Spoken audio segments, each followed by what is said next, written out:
हमारी अपिल जी से बात हुई कथा के बारे में। अपिल जी ने कहा कि महाराज मेरे अंदर भाव जाग रहा है कि कथा करवाना है हमारे लिए। माँ की तबीयत खराब है लेकिन मेरे विचार आया है अंदर तो मुझे भागवत कराना है।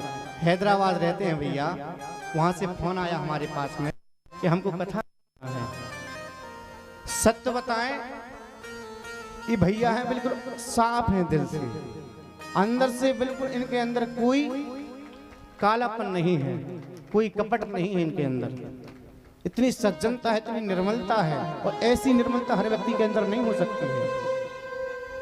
ऐसी निर्मलता हर व्यक्ति के अंदर नहीं हो सकती है। हमने देखा है, यहाँ तो एक दो चौपाई याद कर लेते हो, कहते महाराज हम बहुत बड़े ज्ञानी हैं। ऐसे भोले भक्तों को देखिए, इनके पास में पैसा नहीं है भागवत कराने के लिए। जैसे ही हमारी इनसे बात हुई, महाराज कितना पैसा लेंगे, लेकिन अपिल जी आप ऐसी बात मत कीजिए, पैसे की बात हमसे ना करें। अगर पैसे की बात आए भागवत को तो किसी और वक्ता को ढूंढिए आप। यही शब्द हमने कहा था, अगर पैसे की बात आए तो हमको मत ले जाना।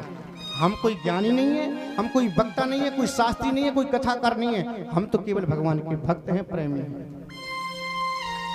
हम हकीकत में कोई शास्त्री नहीं है, ना कोई व्यास है ना वक्ता है। हम पे जितना बनता है प्रयास है हमारा, भगवान की कृपा है, हमें केवल जजमान का कल्याण करना है।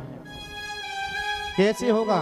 भगवान से। क्यों भैया जगह जगह कथा चल रही है, इतने यजमान करा रहे हैं, लाखों रुपया खर्च हो रहे हैं, किसका कल्याण हो गया बता दो, किसका कल्याण हो गया? दिन रात में कथा सुन रहे हो, कितनी श्लोक तुम सुनते हो, किसका कल्याण होगा बता दो। कितनी यज्ञ चल रहे हैं। क्यों भैया कल्याण क्या नहीं होता? जब तुम्हारे अंदर भाव ही नहीं है, सुनने का सामर्थ्य तुम्हारे अंदर नहीं है कथा का। तुम कथा की बात करते हो, श्लोकों की बात करते हो, मंत्रों की बात। कथा सुनाओ, कथा को जानते हो तुम कौन सी कथा होती है? कथा वही है जो भगवान से तुमको मिला दे, वो कथा है।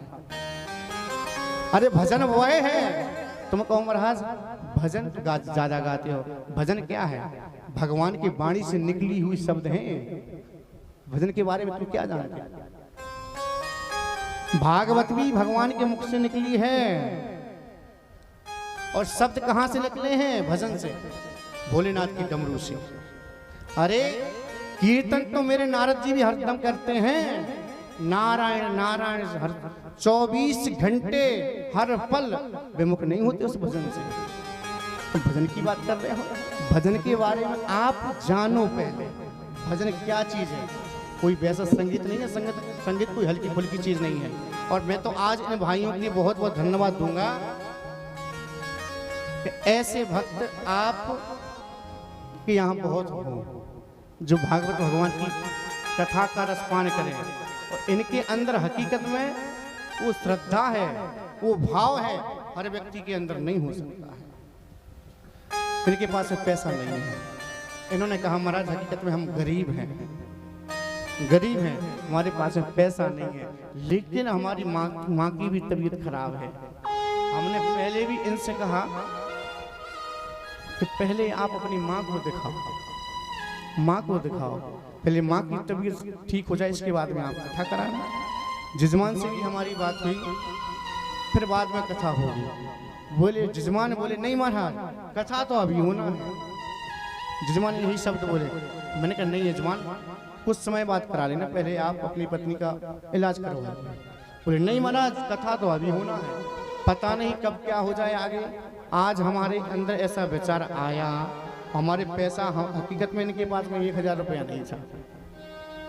हमारे पास फोन किया कि महाराज मेरे मोबाइल में 180 ऐसे 140 रुपया इनके शेष बचे थे मोबाइल में।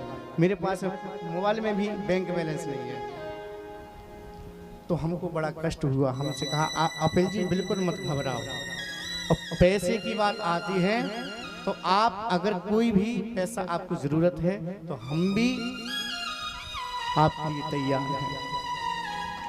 कोई वक्ता होगा, हम भी आपके लिए तैयार हैं पैसे की देने के लिए।